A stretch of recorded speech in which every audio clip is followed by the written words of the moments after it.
حبايبي الحلوين، عاملين ايه؟ يا رب تكونوا بخير. انتوا طبختوا ايه النهارده؟ اهو الحله اهي. يا ترى الحله دي فيها ايه؟ الاكله الشعب المصري كله بيحب ياكلها في الشتاء. هي دي اكله الشتاء. ايه هي يا ترى؟ تعالوا بقى نشوف احنا بنعملها ازاي، وقولوا لي انتوا بتعملوها بالظبط زيها ولا بتعملوها ازاي. كل واحد بقى يجاوبني في الكومنتات. الله اكبر الله اعظم. يلا تعالوا بقى نشوف احنا عملناها ازاي. شو يا حبايبي، انا هنا عملت 3 بصلات كبار وبحبة زيت، وهحاول ان هم لغاية لما تصفر تغمق كده شوية، وبعدين لما تغمق بقى هرجع لكم تاني واقول لكم هنحط عليها شو بقى. هي وصلت للون كده. في ناس بتغمقها بس انا بعملها كده. اروح بقى احط عليها الفول وقلبته فيها، وبعدين هنحط عليهم 3 كوبايات كده من المية. معلش بقى على الدخان ده اهوت. هنسيبهم، هنحط عليهم بقى كده ملح.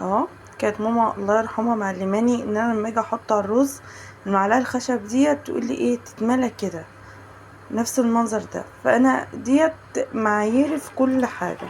احط الرز او الرز والفول، الحاجه تبقى المعلقه الخشب كده وتبقى مليانه نص ملوى كده. الله يرحمه. معلقه كده اهيت بتاعت فلفل، بتاعت كمون. المعلقه دي بتاعت كمون. دي يا جماعه المعالق دي من عند ماما الله يرحمها، دي اللي كانت بتعاير بيها الاكل.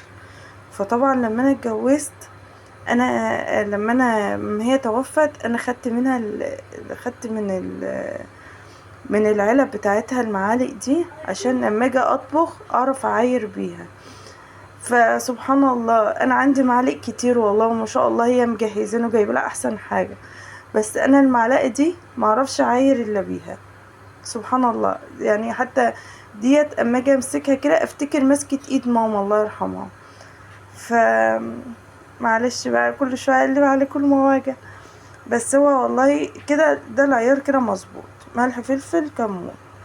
هنحطهم بقى كده، هنسيبها على النار شويه ونغطيها ولغايه لما الفول يستوى. بعد كده نغسل الرز ونحضره جنبنا اهوت.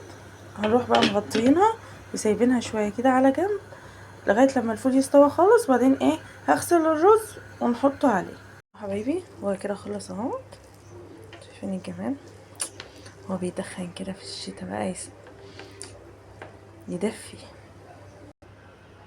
شوفوا بقى انا غرفت، والاولاد مش عارفين كانوا عايزين بطاطس، انا عملت لهم حبه بالكاتشب اهو ولفت جركير. شايفين بقى الجمال؟ مين بقى اللي عمل في الشتا الاكله ديت؟ وهل بتعملوها نفس اللون ده وزي ما انا بعملها ولا ازاي؟ تعالوا بقى اما ندوق. شوفوا بقى حبايبي، شايفين الجمال؟ شايفين اللون؟ انا بعملها فاتح كده، ماما كانت بتعملها غمق، بس انا اقول لكم الحق انا بخاف اغمقها يبقى طعمها وحش، يعني تبقى طعمها محروم. ماما كانت بتعملها مظبوط بالظبط، بس انا بعترف اهو بقول لكم انا بخاف اعملها يبقى طعمها طالع ما تبقاش حلو، بس والله هي كده بيطلع حلو. ما تنسونيش بقى في لايك ومتابعة للصفحة، وكل سنة وانتم طيبين بمناسبة شعبان وقرب رمضان. ربنا يبلغنا يا رب شهر رمضان لا فاقدين ولا مفقودين، ويتمها عليكم بالخير يا رب. يلا قوموا اعملوه، أكلة حلوة وتدفى في الشتاء وأكلة اقتصادية. وسؤال بقى النهاردة، سورة ياسين كام آية؟ اللي يعرف يقول في الكومنتات، وان شاء الله يا رب يتم عليكم يا رب الايام الحلوه دي بالخير، ودعاء وصلاه على النبي كتير واستغفار كتير. ربنا يجلب علينا الخير يا رب، اللهم امين، انا وانتم وجميع المسلمين. وما تنسوش بقى في متابعه على الصفحه. يلا واشوفكم على خير، باي باي.